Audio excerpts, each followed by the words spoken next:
প্রিয় দর্শক, আসসালামু আলাইকুম। আশা করি সবাই ভালো আছেন। আজকে আপনাদের সাথে একটা ডেজার্টের রেসিপি শেয়ার করব। এই ডেজার্টটা বাসায় কোনো মেহমান আসলে খুব অল্প সময়ের মধ্যে বানিয়ে দিতে পারবেন। চলুন কথা না বাড়িয়ে মূল রেসিপিতেই চলে যাই। প্রথমে আমি ক্যারামেলটা তৈরি করে নেব। তার জন্য এখানে 2 টেবিল চামচ চিনি দিয়ে দিয়েছি আর অল্প করে পানি দিয়ে ক্যারামেলটা তৈরি করে নিচ্ছি।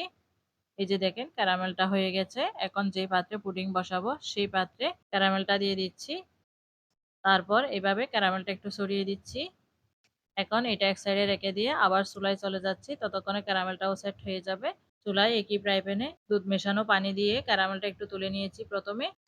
তারপর দিয়ে দিচ্ছি 1.5 কাপ লিকুইড দুধ, 1 চিমটি লবণ, 1/3 কাপ চিনি, 1.5 টেবিল চামচ কাস্টার্ড পাউডার, 2 টেবিল চামচ গুঁড়ো দুধ। এখন এগুলো ভালোভাবে মিক্স করে নিচ্ছি।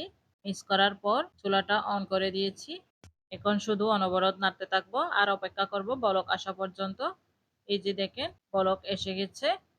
এখন আমি চুলাটা একদম লোতে করে দিয়ে অনবরত নাড়তে থাকবো যতক্ষণ না এটা ঘন হয়ে আসছে। নাড়তে নাড়তে দেখেন অনেকটা ঘন হয়ে এসছে। এই পর্যায়ে আমি চুলাটা বন্ধ করে দিচ্ছি আর যে পাত্রে পুডিং বসাবো সেই পাত্রে গরম গরম ঢেলে নিচ্ছি। এখন একটু ট্যাপ করে নিচ্ছি। এটা নরমাল টেম্পারেচারে রেখে ঠান্ডা করে নেব আর ঠান্ডা হওয়ার পর ফ্রিজে রেখে দেবো 1 থেকে 2 ঘন্টার জন্য। ফিরে এসেছি পুডিংটা ঠান্ডা হওয়ার পর। দেখেন আমার পুডিংটা কত ভালোভাবে জমে গেছে। এখন আমি এটা ডিমোল্ড করে নিচ্ছি। এই যে দেখেন কত সহজে অল্প উপকরণে রেডি হয়ে গেল মজাদার একটা ডেজার্ট। এই ডেজার্টটা ঈদের আগের দিন বানিয়ে ফ্রিজে রেখে দিয়ে ঈদের দিন পরিবেশন করতে পারেন।